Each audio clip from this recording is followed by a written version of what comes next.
त्यानंतर या ठिकाणी क्रीडा नगरीत पाहिलं तर कल्पित हे देखील या ठिकाणी पाहायला भेटेल. यस, मॅचचा सामना या ठिकाणी सुरुवात केली जाते.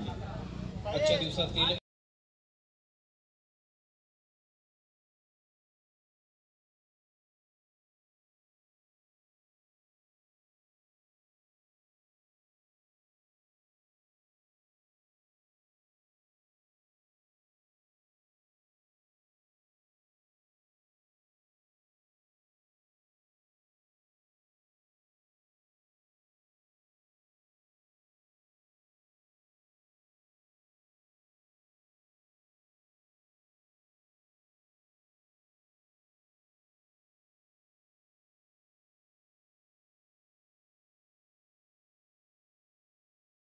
याच मैदानावरती या आयोजकांची स्पर्धा झाली नव्हती, परंतु 2 वर्षा अगोदर याच मैदानावरती इथे स्पर्धा झाली होती.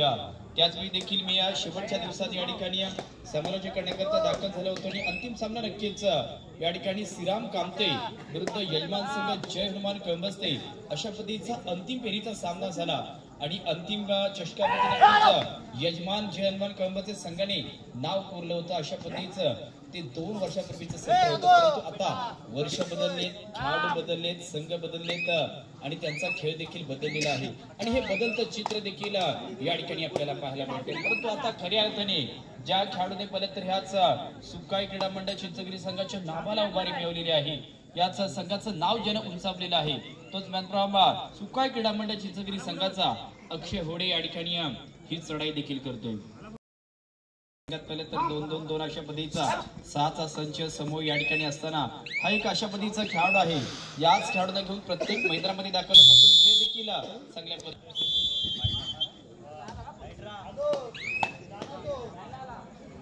परंतु याच्यानंतर कालभैरव नांदेवसे आणि कुलस्वामिनी उंडरेवाडी दोन्ही संघांकरिता एक पहिला पुकार देऊन झालेला आहे.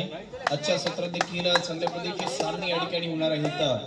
परंतु यानंतर या ठिकाणी तिसरी चढाई केली जाते. फार महत्वाची चढाई असते, कारण ज्या चढाईसाठी सर्वांच्या नजरा असतात अशा पद्धतीची ही चढाई ज्याच्यामध्ये बोनस प्लस पॉइंट आणि हा अक्षय जर पाहिला ना तर हा प्लस अशा पद्धतीचा खेळाडू या ठिकाणी आहे. त्याने एक गुण देखील इथे प्राप्त केला आहे. त्यानंतर हा खेळाडू या ठिकाणी राजवीर अशा पद्धतीचा हा एक चांगल्या पद्धतीचा उंच परंतु एक चांगल्या पद्धतीचा खेळाडू या ठिकाणी आहे. युवा आहे, प्रतिभाशाली आहे, ज्याच्याकडे देखील क्षमता आहे आणि टॅलेंट आहे. त्या खेळाडूला मात्र रिव्हर्स अँटीडोट केला जातोय कोणाच्या माध्यमातून डावा कोपराक्षक आदिनाथने मात्र ही एक चांगल्या पद्धतीची पकड केली. पकडीमध्ये देखील गुण प्राप्त होत आहेत, चढाईमध्ये देखील गुण प्राप्त होत आहेत आणि अशा पद्धतीने याच चिंचगिरी संघाचं ध्येय अशा पद्धतीचं आहे की आम्ही मात्र स्वतः गुण प्राप्त करणार, प्रतिस्पर्धी संघाला कोणताही गुण देणार नाहीये. त्याचवेळी हा सामना थांबवणार आणि हा सामना आम्ही आमच्या दिशेने या ठिकाणी बळवणार अशा पद्धतीचं चांगलं ध्येय घेऊन हा चिंचगिरी संघ या ठिकाणी दाखल झालाय. परंतु पिंपळी बुद्रुक संघ मित्रांनो अशा पद्धतीचा आहे की जो पकडीवरती चांगल्या पद्धतीचा खेळ करत असतो, जो तिसऱ्या चढाईवरती चांगला खेळ करत असतो, जर पकडीमध्ये जम बसवला गेला तर यात नक्कीच ही जुजमबंधूंची जी जोडी आहे ती या स्पर्धेत या सामन्यात एक निकाल लावण्याकरिता एक चांगली भूमिका करणार आहेत. परंतु गुणफलक 4-4 अशा पद्धतीचा सामना या ठिकाणी आहे. ओमकार राजवीर या ठिकाणी दाखल झालाय. एक एक्सपिरियन्स कॅम्पर अनुभवी खेळाडू आहे ज्याच्या पाठीमध्ये टॅग आहे की मी माझ्या संघासाठी एक चांगला खेळ करणार. एक सर्वोत्तम उजवा मध्यरक्षक म्हणून ओमकारची ख्याती आहे आणि तो खेळाडू या ठिकाणी सहाय्यक उपराक्षक या ठिकाणी आपल्याला पाहायला भेटतोय. संदेश देखील आहे, त्यानंतर आदिराज देखील आहे आणि या ठिकाणी पाहिलं तर ओमकार आहे. अशा पद्धतीचा हा समूह याच जय हनुमान पिंपळी बुद्रुक यांचा देखील पाहतो. त्यानंतर या ठिकाणी ही स्पर्धा कबड्डीची आहे, परंतु ज्याने बैलगाडी क्षेत्रात कमी वयात मोठं नाव केलंय अशा पद्धतीचा साईल चालकिया देखील पाहतोय, ज्याने या वर्षात इतिहास केलेला आहे. एकंदरीतच मित्रांनो 1 नव्हे, 2 नव्हे, 3 नव्हे, 4 नव्हे, 5 नव्हे, 6 नव्हे तर 88 ढालीचा जो मानकरी ठरलाय तो साहिल या ठिकाणी. याच्याकरता एक जोरदार टाळ्यांचा गजर होते, कारण पाहिलं तर ज्या नांगरणीच्या स्पर्धा असतात मी स्वतः त्या स्पर्धा पाहण्यासाठी देखील गेलेला आहे. अशा 88 ढालीचा या ठिकाणी मानकरी ठरलेला साहिल देखील, परंतु त्या ठिकाणी त्याच्या संघातील एक सर्वोत्तम चढाईमधलं मोठं नाव म्हणून ज्याच्याकडे पाहतो तो अक्षय होडे या ठिकाणी आहे. गिरकी घेण्याचा प्रयत्न आहे. त्यानंतर संदेश आणि त्याचा साथीदार याच्यावरती आक्रमण केला जाणार का, परंतु एका चढाईत 2 खेळाडू या ठिकाणी बाद होत आहेत. संदेश आणि त्याचा साथीदार अशा दोन्ही खेळाडूंना या ठिकाणी बाद केले जाते. कोणत्याही प्रकारचा वाद होत नाहीये, निर्विवाद अशा पद्धतीची ही स्पर्धा या ठिकाणी असेल। परंतु आता आवाज उठरचा आहे, उठर ऑन झाला आहे, परंतु या ठिकाणी ओंकारला देखील ऑन व्हावं लागेल, कारण या चढाईत एक कठीण परिस्थिती आहे, त्याला तुम्हाला सामोरं जावं लागेल। कारण असं म्हटलं जातं की आयुष्यामध्ये जर तुम्हाला कधीतरी काहीतरी करायचं असेल ना, तर तुम्हाला निखरावं लागेल, आणि अशा पद्धतीचा निखरण्याची गरज असेल याच खेळाडूचा लातेचा वापर केला जातोय। आणि मधल्या फळीतला या ठिकाणी पालक तर एक मध्यस्थी खेळाडू शुभम आग्रेला या ठिकाणी मैदानाच्या बाहेर जावं लागेल। शुभम मैदानाच्या बाहेर जाते, परंतु बाकी चढाई जणे की जबरदस्त अशा पद्धतीचे कौशल्य दाखवलं होतं। एका चढाईत एक नव्हे तर 2 खेळाडूंना स्पर्श केला होता, तोच अक्षय देखील या ठिकाणी असेल, कारण त्याने 2 खेळाडूंना या ठिकाणी बाद करून दाखवलंय।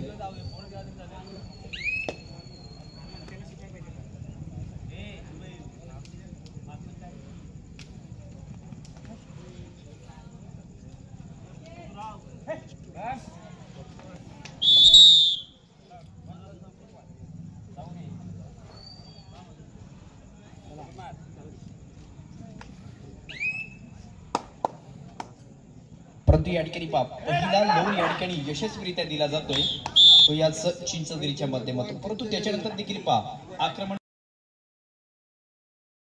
करू शकता, आणि आक्रमण करण्याकरिता तुम्हाला प्रथमतः आक्रमक व्हावं लागतं, आणि आक्रमक झाल्यानंतरच या ठिकाणी आक्रमण केले जातं। ही याच कबड्डीच्या बद्दल या ठिकाणी एक बदलतं चित्र देखील पाहतोय। आता या ठिकाणी सुरेख चढाई केली जाते, ज्या खेळाडूंचा मी उल्लेख अशा पद्धतीने केला होता की याच पिंपरी बुद्रुक गावातील एक उत्तम अशा पद्धतीचा पकडपट्टू म्हणून ज्याची ख्याती आहे, परंतु त्याला माहित आहे की माझा संघ अडचणीमध्ये असताना आता चढाईमध्ये देखील त्याने गुण या ठिकाणी प्राप्त केलेत। तदनंतर साहिल चाळके, ज्याने कमी वयात मोठं नाव केलंय आणि ज्याने केलंय स्वतःला सिद्ध, म्हणून तर तो झालाय प्रसिद्ध। अशा पद्धतीचा प्रसिद्धी प्राप्त करणारा या ठिकाणी मॅन फ्रॉम सुकाई चिंचगिरी संघाचा साहिल चाळके या ठिकाणी आपण पाहतोय। त्याच साहिलची चढाई या ठिकाणी संपन्न झाली असेल। पहिल्या डाबाचा खेळ थांबल्यानंतर गुणसंना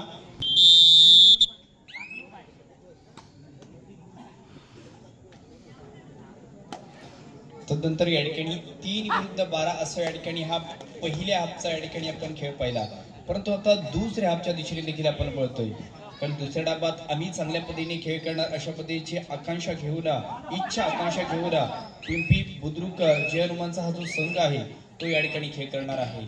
कारण पहिल्या डाबात आणि दुसऱ्या डाबात खेळाडू तेवढेच असतात, कालावधी देखील तेवढाच असतो, परंतु कोणत्या तरी एका संघाला थोडा कालावधीचा या ठिकाणी योग्य वापर करून हे उंचवण्याची या ठिकाणी गरज असते। परंतु ज्याने पहिल्या डाबात कठीण काळामध्ये संघाला सावरण्याचं ज्याने काम केलंय तो ओंकार राजवीर या ठिकाणी त्याने पहिल्या डाबात पाहिलं तर 2 ते 3 चढाईमध्ये गुण प्राप्त केले होते, परंतु तदनंतर या ठिकाणी पाहायचं आहे ज्याला पकड चांगल्या पद्धतीची केली जाते, डाबा पदरक्षक अक्षय होडेने केलेली ही पकड या ठिकाणी आपण पाहिली। तदनंतर या ठिकाणी साहिल वरती बारंबार या जबाबदारी दिल्या त्यात कशाकरिता, कारण या साहिलला माहित आहे, कारण क्षेत्र कोणतेही असलं त्याच्यामध्ये नक्कीच निष्ठा, प्रतिष्ठा आणि एकनिष्ठा असणारा हा खेळाडू या ठिकाणी आपण पाहतो। म्हणजेच फक्त कबड्डी स्पर्धा नव्हे, फक्त बैलगाडी स्पर्धा नव्हे, तर क्रिकेटच्या स्पर्धेत देखील जो एक जबरदस्त अशा प्रकारची कामगिरी करतो तो साहिल या ठिकाणी असेल। परंतु ज्याचा या ठिकाणी पात्र पाहायचा, ज्याचा आज गावचा संघ, स्थानिक संघ या ठिकाणी सुकाई क्रीडा मंडळ चिंचगिरी संघातून देखील ज्याला या ठिकाणी खेळताना पाहतो, परंतु तो खेळत असताना देखील 3-13 म्हणजे इथे 3-13 कोणाचे वाजणार का, की मात्र हा सामना या ठिकाणी बदलणार का, हे देखील पाहण्यासारखं असेल। संघ ज्यांचं नशीब या ठिकाणी उघडणार आहे ते नक्कीच सेमीफायनल मध्ये दाखल होणार आहेत, आणि तुम्ही सेमीफायनल मध्ये जर दाखल झालात ना तर तुमच्याकरिता कॅश प्राइज आणि तुमच्याकरिता चषक हे ऑन होणार आहे, ज्याच्याकरिता तुम्हाला तुमचं सर्वोत्तम खेळ करावा लागेल। थर्ड रेड, तिसरी चढाई, शेवटच्या 5 मिनिटांचा कालावधी असेल। चिंचगिरी 13 तर जय हनुमान पिंपरी बुद्रुक 3, परंतु हा या ठिकाणी 13-3चा आकडा वाढतोय। आता 3 विरुद्ध 14 हा 14 या ठिकाणी विजयाच्या 14पर्यंत आम्ही घेऊन जाणार, आणि अशा पद्धतीचा या ठिकाणी निर्धार असेल। एक संघ या ठिकाणी विचार करतोय ही आकडेवारी या ठिकाणी आम्ही थांबवणार आणि आम्ही तिथपर्यंत पोहोचणार, परंतु एक संघ अशा पद्धतीने निर्माण करतोय की ही आकडेवारी आम्ही वारंवार वाढवणार। पुन्हा एकदा पहा, अँकर मास्टर म्हणून आपण ज्याच्याकडे पाहतो पहिल्या आणि दुसऱ्या डाबा करतो। आता मात्र 3 विरुद्ध 15, परंतु आता इथे पाहिलं तर टाइमपास अशा पद्धतीचं एक धोरण आहे, आणि ते धोरण आकारणे आणि स्वीकारण्याकरिता स्वप्नीलला या ठिकाणी केलं जात आहे, कारण हा स्वप्नील देखील एक छोट्या अशा पद्धतीचा खेळाडू या ठिकाणी आहे। परंतु त्याला माहित आहे की आता माझा संघ चांगल्या स्थितीमध्ये आहे। त्याच वेळी निरंक अशा पद्धतीच्या या 30 सेकंदाचा अवलंब केला तो। शेवटची 4 मिनिटे या ठिकाणी आहेत। चालू सामन्याकरिता शेवटची 4 मिनिटे असतील आणि याच्यानंतर होणारा सामना ज्याच्याकरिता तिसरा पुकार असेल कालभैरव नांदिवसे विरुद्ध कुलस्वामिनी उंडरेवाडी।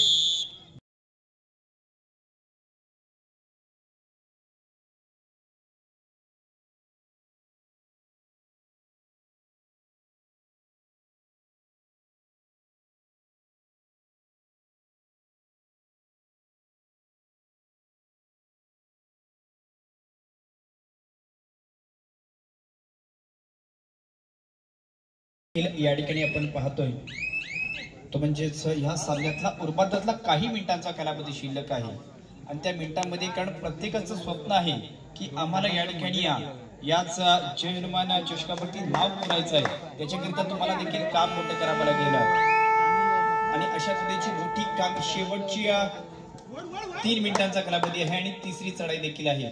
परंतु त्याच वेळी छोटा पॅकेज बडा धमाका, छोटा तीर वार करे गंभीर, त्याच स्वप्नील आग्रेने मात्र हा गुण प्राप्त केला आहे।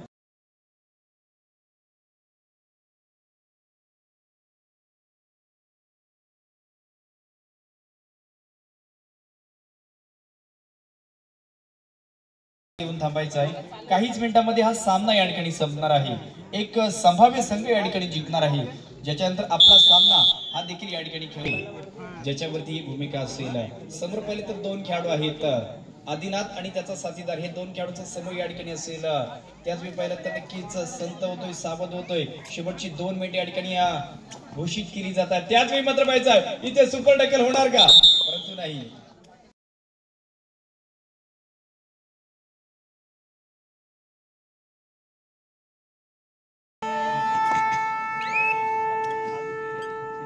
आता या ठिकाणी पाहायचं ही तिसरी चढाई।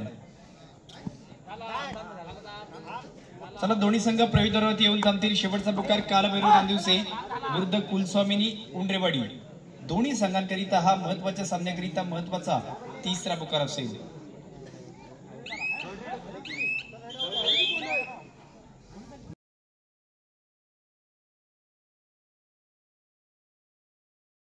परंतु आता चढाई मात्र या ठिकाणी पहा, विराट चाळके ज्याच्यावरती भूमिका असेल। शेवटचं 1 मिनिट या ठिकाणी हे बैलगाडी क्षेत्रातील एक मोठं नाव असेल आणि ते मोठं नाव आज कबड्डीच्या मैदानामध्ये देखील पाहायला मिळते। परंतु इथे पाहायचं कोपरक्षक खेळाडूने ही चांगली पकड या ठिकाणी केली।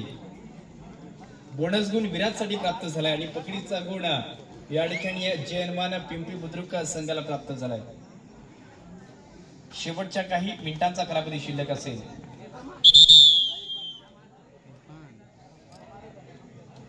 पुन्हा एकदा तोच खेळाडू, आता माझ्या मते गुण दिला जाईल आणि चालू सामना या ठिकाणी संपतोय आणि चालू सामन्यात जबरदस्त अशा प्रकारचा सांघिक खेळ करून या ठिकाणी सुकाई चिंचघरी हा संघ या ठिकाणी विजय होतोय।